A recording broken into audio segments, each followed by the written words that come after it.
Imagine that your management asks you to set up 3-node development cluster within your company's infrastructure. In this scenario, how do you install and configure Kubernetes cluster?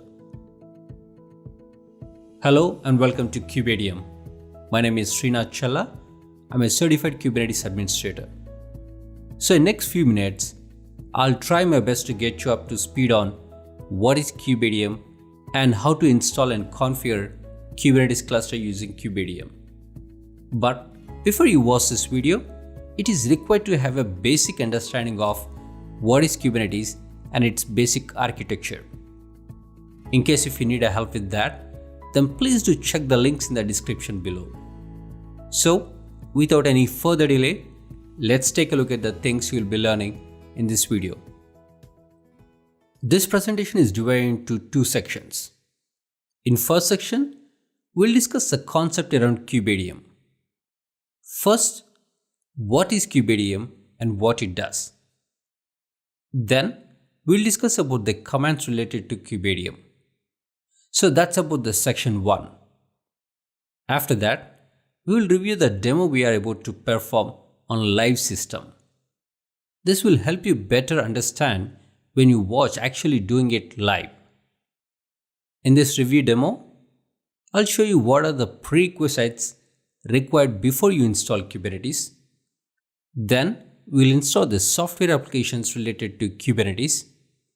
After that, we will configure the Kubernetes master node. Then we will configure the Kubernetes worker nodes and join the worker nodes to the cluster. And finally, we'll test and validate entire setup. So that's about the section 2. In case if you are looking for a live demo on installing Kubernetes on Kubeadm on the system, then please do check the links in the description below. And now, let's get started with what is Kubeadm and what it does. First, let's discuss about what is Kubeadm. Kubeadm is a command line utility which will help you to bootstrap your Kubernetes cluster that conforms to the best practices. So before Kubeadm, things were very complex and time-consuming to configure Kubernetes cluster. So if you are just curious how hard it is, then just Google Kubernetes the hard way.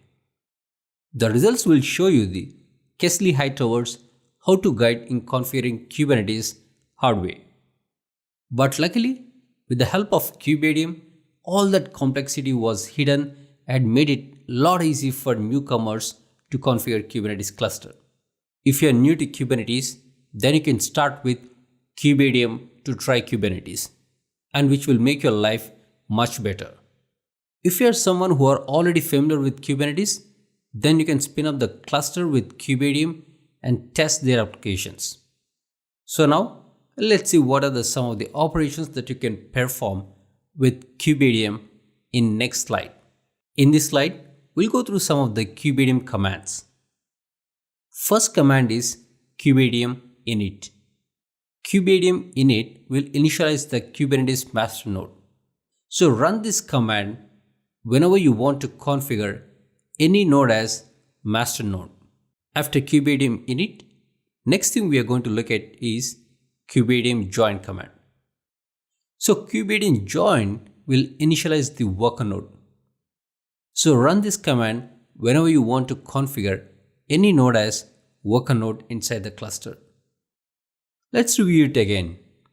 We have a Kubeadm init to initialize the master node, and we have a Kubeadm join command to initialize the worker node. So these are the two most frequently used commands when it comes to the Kubeadm. So there are few other commands that you might want to be familiar with. At a high level, Kubeadm token command. This command will help you create tokens. Next comes the Kubeadm version. As its name implies, Kubeadm version prints the version of Kubeadm. And final command here in this list is Kubeadm upgrade.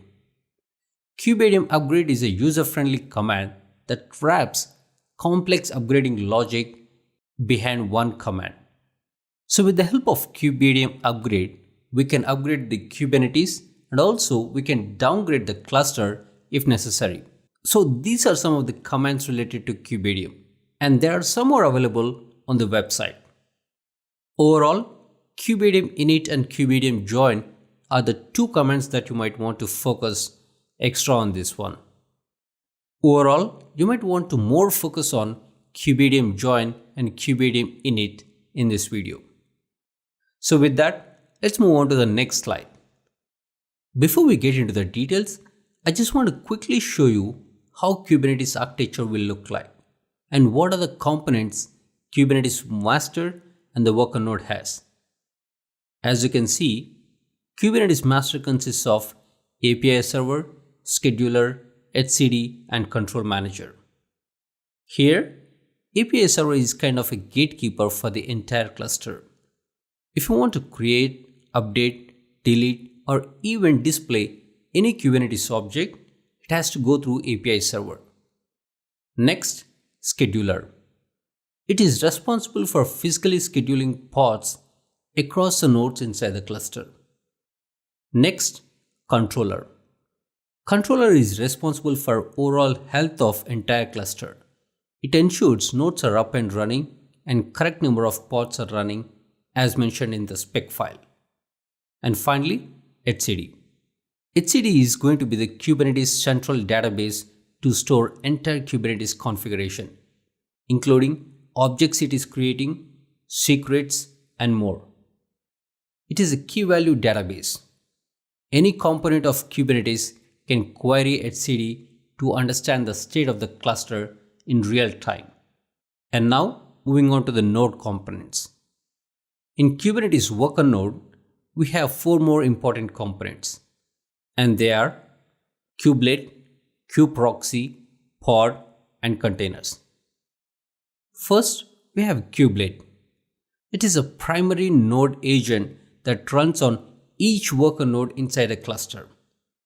It looks at the pod spec that was submitted to the API server on Kubernetes master and ensures that the containers are described in the pod specs are running and healthy. In case if kubelet notices any failures with the pods running on this worker node, then it tries to restart the pod on same node. Next, kubeproxy. Kubeproxy is a critical element inside Kubernetes cluster. It is responsible for maintaining the entire network configuration. It essentially maintains the distributed network across all the nodes, all the pods, and across all containers, and it also exposes services to the outside world on the internet. Next comes the pod. Pod is basically a scheduling unit in Kubernetes, just like VM in VMware world. So each pod consists of one or more containers. In most cases, there will be one container. So the primary advantage of pod is we can deploy multiple dependent containers together. So it acts as a wrapper around these containers. Finally comes the container. It provides a runtime environment for your applications. So you run containerized application processes inside these containers. So that's about the Kubernetes important basic components.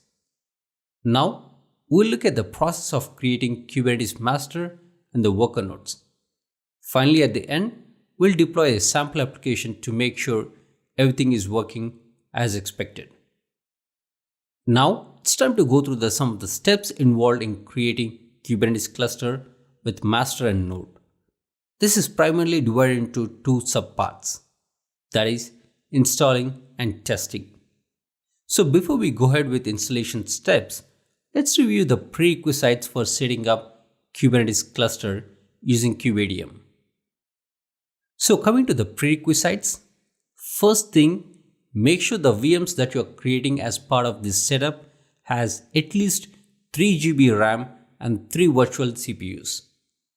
These numbers are based on my experience. You might see these numbers bit less on official documentation. And next requirement is to have a full network connectivity among all machines in the cluster between the master and the Kubernetes worker nodes. Next is to disable swap on all nodes. And the final requirement here is to disable SELinux. You have to do this until SELinux support is improved in Kubelet. Now, let's take a look at the steps involved in creating Kubernetes cluster in next slide.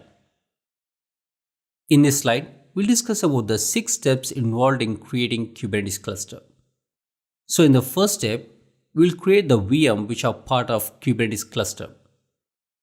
In next slide, I'll show you how many VMs we'll be creating as part of this Kubernetes cluster. Then, we'll disable SELinux and swap on all nodes. After that, we will install the 4 packages. They are Kubeadm, Kubelet, Kubectl and Docker on all nodes, including Kubernetes master and the worker nodes. And the point to note here is Kubeadm will not install or manage Kubelet or Kubectl for you. You have to manually do that. So once the installation is done, then make sure to start and enable Docker and Kubelet services on all the nodes. Then the fourth step is to initialize the master node.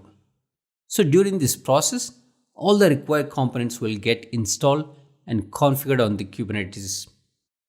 So during this process, all the required components will be installed and configured on the master server. So can you guess what is a command to configure Kubernetes master node? If your answer is kubeadm init, then it is right.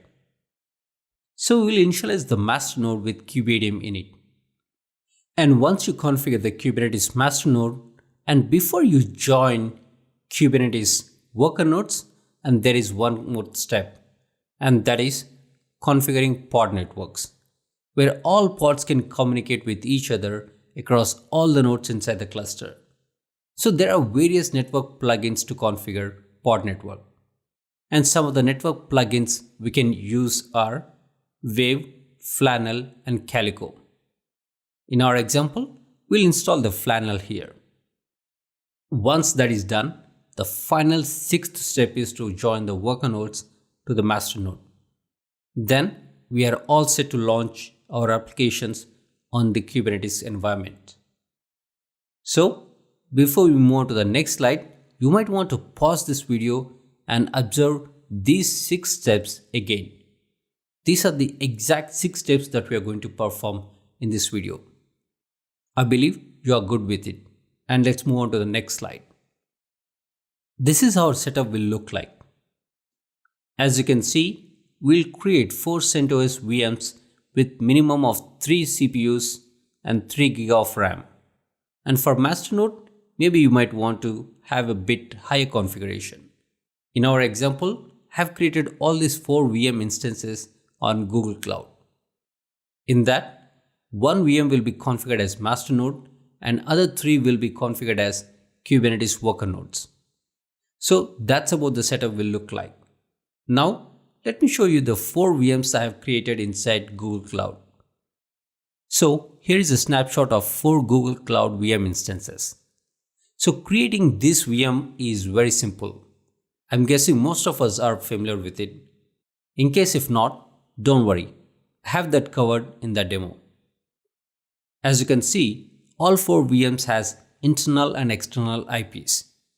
You can log into the server by clicking on the drop-down next to SSH. Personally, I prefer connecting using Cloud Shell to connect to these VMs. Once you have the VMs created, then next step is to disable SWAP and SELinux, which is step 2. In this slide, we'll first disable SWAP, then SELinux on all nodes, and finally we'll reboot the VMs to make sure it comes clean.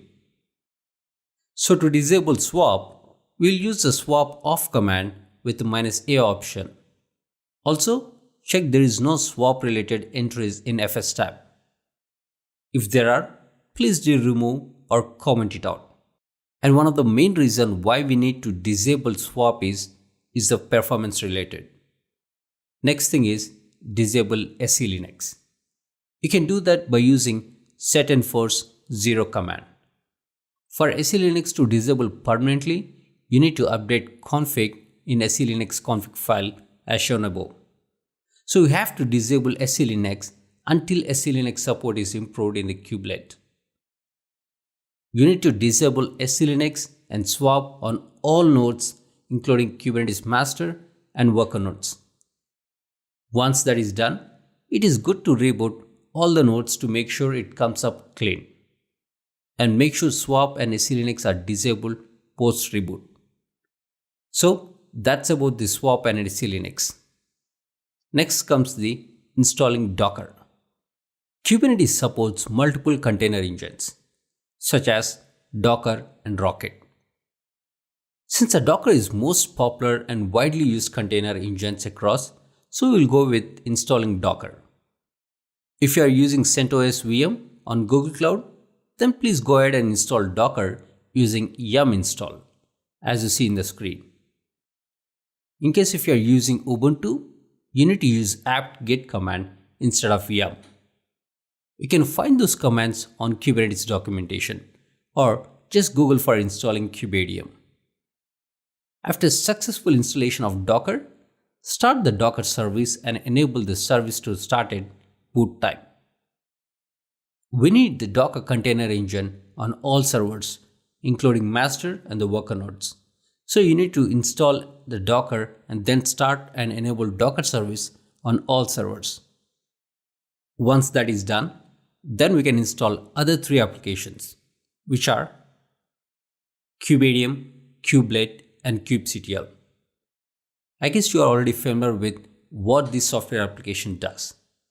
But just a quick review if you forgot this. First, Kubeadm. It is responsible for bootstrapping the Kubernetes cluster. Next, Kubelet.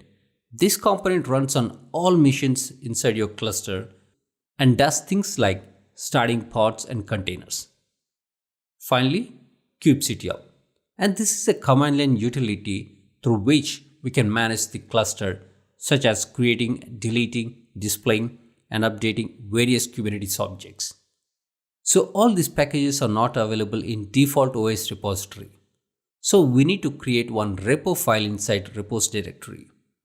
This repo file consists of a location where all above 3 Kubernetes related packages are available. Once you have the repo file in place, then you can start installing all 3 packages using yum install on CentOS and then start and enable Kubelet service. You need to perform this on all VMs including Kubernetes master and the worker nodes. In case if you are setting up Kubernetes on RHEL and CentOS, then there is one more extra step need to perform, and that is this. This is used for fixing issues where traffic is being routed incorrect due to IP tables being bypassed. So go ahead and update config as you see on the screen. Once you're done with it, now let's move on to the next step where we will initialize Kubernetes cluster. Configuring Kubernetes master node is very simple. It is just one simple command. We can do that by Kubeadm init command as you see on the screen. I guess you might be wondering what is that pod network thing here. This is required if you wish to use Flannel pod network add-on. If you ignore this, then kubedns pod will not start. We'll talk about this pod network in next slide. For now, use the exact command to set up the Kubernetes master node. So upon successful execution, we should see something output which is similar to this. In the command output, you will see 2 things. First, we need to execute these 3 commands as a regular user in order to start using kubectl command. Second, it will print join command. You need this command to execute on worker nodes to join them to the cluster. We need this for the future purpose. For now, you need to save it at some secure place. You will see me using this command in a second. So that's all with initializing the node as a master node. Now moving on to the next slide where we talk about configuring pod network on master node. It is required to install a pod network plugin after you initialize the master node. So it will help the pods to communicate with each other. It is necessary to do this before you try to deploy any applications on your cluster and before Kubeadm starts up. And there are different types of network plugins as we discussed previously. In this case, we are using Flannel Network plugin. If you remember, we have used pod network CIDR to the Kubeadm init command in the previous slide. That's because it is required if you are using Flannel Network add-on. So you can install pod network using kubectl apply command followed by kubeflannel YAML file as you see on the screen. So to confirm if pod network is installed, you can do that by checking kubeadm's pod is running by using kubectl get command. That's about the pod network. Now the final last sixth step, and that is joining worker nodes to the cluster. It is very simple. So to join the worker nodes to the cluster, we need the join command we noted down from Kubeadm init command output in previous slide. Here is a join command that was provided to us during initializing the master node. So just execute this exact command on worker node to join to the cluster. So upon successful execution, node will join the cluster. It is that simple. And the token in join command expires after 24 hours. In that case, you can create new tokens by using Kubeadm token create print join command as shown above. It is advised you to not to use this frequently as it will create new tokens every time you run it. So now we have Kubernetes master and the worker nodes and all components are configured and ready. And now it's time to make sure everything is working correctly, and for that we'll test with deploying a sample application in the next slide. Currently we are on the master node. So to display the nodes inside the cluster, we'll use the kubectl get node command. As you can see from the output, we have 4 nodes. One is master and 3 are worker nodes, and all are in ready state, which is what we are expecting. Overall, cluster looks healthy and working perfectly. Now let's deploy a sample application and check if there are any issues with it. So to create a deployment, we'll execute the kubectl run command followed by sample application. From the command output, it is confirmed that deployment has been created successfully. Now, to display the pods which are created as part of this deployment, we will run the kubectl get command. As you can see, there is one pod which is created and running successfully as part of this deployment. From based on above testing, cluster is running with 3 worker nodes and we are able to deploy sample application successfully. So far in this video, we have discussed about what is Kubeadm and what are some of the commands related to Kubeadm and what are the 6 steps that are involved as a part of configuring Kubernetes cluster using Kubeadm. So before we end this video, let's review some of the important points that we discussed in last few minutes as part of the summary. So coming to the summary, in this video we first discussed what is Kubeadm and what it does. So Kubeadm is a command line utility which helps us with installing and configuring Kubernetes cluster. Then we discussed about Kubeadm commands such as Kubeadm init to initialize the Kubernetes cluster, Kubeadm join to join the worker node to the cluster, and more. After that, we discussed about the 6 steps involved in creating Kubernetes cluster. They are: first, we need to create the VMs. In our case, we have created 4 CentOS VMs, where 1 is master and 3 are the worker nodes. So once the VMs are up and running, then we disable SELinux and SWAP on all nodes. After that is done, we install the Docker, Kubelet, Kubeadm and Kubectl on all nodes and make sure Docker and Kubelet is enabled and started on all nodes. Then we initialize the master node with Kubeadm init command. After that, we configured pod network add-on on master node. So we use Flannel in our setup. Finally, we have joined worker nodes to the cluster by using Kubeadm join command. So those are the 6 steps that are involved as a part of configuring Kubernetes cluster using Kubeadm. And we also did some testing to make sure our setup is correct. And it did work as it should be. So that's about configuring Kubernetes cluster using Kubeadm. And now coming up, the actual demo, where we will perform exact steps to configure Kubernetes using Kubeadm. Link to that video is provided in the description below. And thank you so much for watching this, and I hope to see you in the next video.